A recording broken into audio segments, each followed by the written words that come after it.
அனைவருக்கும் வணக்கம். நான் தமிழ்நாட்டிலேருந்து ஈரோடு மாவட்டத்திலேருந்து ஜான்வி என் பேர். நான் இப்போ கங்கா ஆரத்தி சாய்ராமுக்கு கங்கா ஆரத்தி காசியில் நடக்குது, அதை பற்றி பேச வந்திருக்கேன். நான் எதுக்கு இந்த இடத்துல இதை முன்னாடி சொல்ல வரேன்னா, சாய்லோக பாலா ட்ரஸ்ட் மூலியமா பாலசரவணன் சார் அவர் ஹெல்ப் பண்ணி இன்னைக்கு நான் ஒரு திருநங்கையாக இருந்தாலும் மற்றபடி இது கடை வசூல் பாலியல் தொழில் அந்த மாதிரி எதுவும் இல்லாமல் இன்றைக்கி நான் ஒரு ப்ரொஃபஷனல் ஸ்டோர் வச்சு ஒரு நல்ல நிலைமையில் இருக்குன்னா சாய்லோக பாலா ட்ரஸ்ட் ஒரு ரீசனாக இருக்குது. அந்த ட்ரஸ்ட்டுக்கு ஃபர்ஸ்ட் ஆஃப் ஆல் நான் ஒரு வணக்கம் சொல்லிக்கிறேன். மாதம் பௌர்ணமி இதோட 30வது மாதம் கங்கா ஆரத்தி நடக்க போகுது. மாதம் பௌர்ணமிக்கு நம்ம கங்கா ஆரத்தி குரூப்பில் இருக்க எல்லாருக்குமே தெரியும்.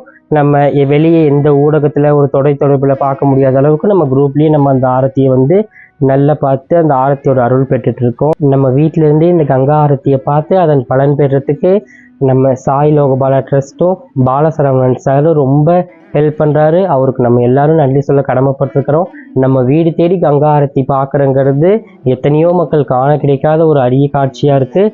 அப்புறம் அந்த கங்கா ஆரத்தி மூலம் நம்ம 501 ரூபாய் காணிக்கையாக கொடுத்து அந்த ஆரத்திக்கு நம்ம ஒரு பொறுப்பேற்கிறப்ப நம்ம 501 நம்ம மாத செலவில் ஒரு நாள் செலவு தொகை கூட இன்றைக்கி இருக்க காலகட்டத்தில் கிடையாது.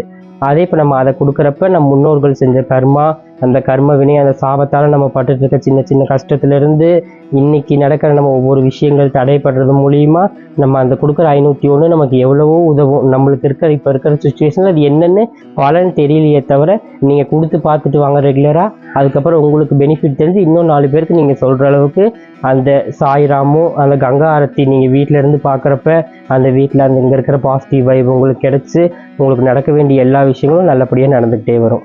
அங்கே காசியில் இருக்க சாதுக்களுக்கு நம்ம ட்ரஸ்ட் மூலிமா அன்னதானம், ஆடை தானம், அவங்களுக்கு என்னென்ன அத்தியாவசிய தேவைகள் இருக்குதோ அந்த அத்தியாவசிய தேவைகள் எல்லாத்தையும் நம்ம பண்ணி கொடுத்துட்டு வரோம்.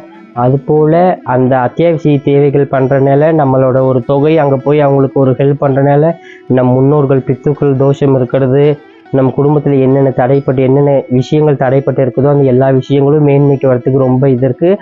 அதுபோல் அங்கே மட்டும் பண்ணுறது இல்லாமல் இங்கே இருக்கிற கல்வி அந்த மாதிரி இல்லாத குழந்தைங்களுக்கு கல்விக்கு ஒரு மேம்பாடு ஏற்படுத்தி கொடுக்கறது, இங்கே இருக்கிற கோவில்களில் அன்னதானம் கொடுக்கறது, அந்த மாதிரி நிறைய ட்ரஸ்ட் மூலிமா ஹெல்ப் பண்ணிட்டு வராங்க. அந்த டிசம்பர் மாதம் ஒரு 25 பேர், அந்த 25 பேர்னாலையும் காசி அப்படின்னா ஃபோட்டோவில் பார்த்து கும்பிட்டு இருந்தவங்கள இந்த ட்ரஸ்ட் மூலிமா சார் அவர் அழைச்சிட்டு போய் எல்லாத்துக்கும் காண்பிச்சுட்டு அந்த 25 பேரில் நிறைய பேர் பலனடைஞ்சிருக்காங்க. திருமண தடை இருந்தவங்க திருமண தடை இல்லாமல் திருமணமாகி நல்ல நிலைமையில் இன்னைக்கு இருக்காங்க. அடுத்தது இன்னும் கல்வி செல்வம் எந்தெந்த இதில் குறைபட்டிருந்தாங்களோ அங்கே போயிட்டு நேரம் எல்லாருக்கும் எல்லா நன்மைகளும் நடந்து இன்னைக்கு இன்னும் அவங்க வந்ததை விட இன்னைக்கு எல்லாம் சுபிட்சமாக இருக்கிறாங்க. அடுத்த மாதம் வைகாசி பௌர்ணமிக்கு இப்போ திருநங்கைமார்களை அழைச்சிட்டு போயிருக்கேன்னு சார் சொல்லியிருக்காரு. மே 12 அன்னைக்கு வர இந்த வருஷம் சித்ரா பௌர்ணமிக்கு இதே மாதிரி மாதத்துக்கு போல் கங்கா ஆரத்தி பண்ண போகிறோம் சாய்ராமுக்கு.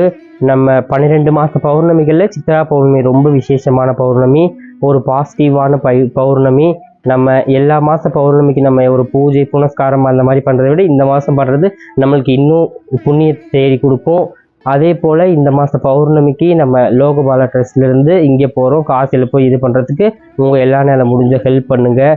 அது உங்களுக்கு இப்போ அதோட பலன் தெரியனாலும் நீங்கள் கண்டிப்பாக பலன் அடைஞ்சிட்டு நீங்கள் அதில் அடுத்தது உங்களால் முடிஞ்ச ஒருத்தருக்கு நீங்கள் ஒரு ஹெல்ப் பண்ணுற நிலைமையில் இருப்பீங்க.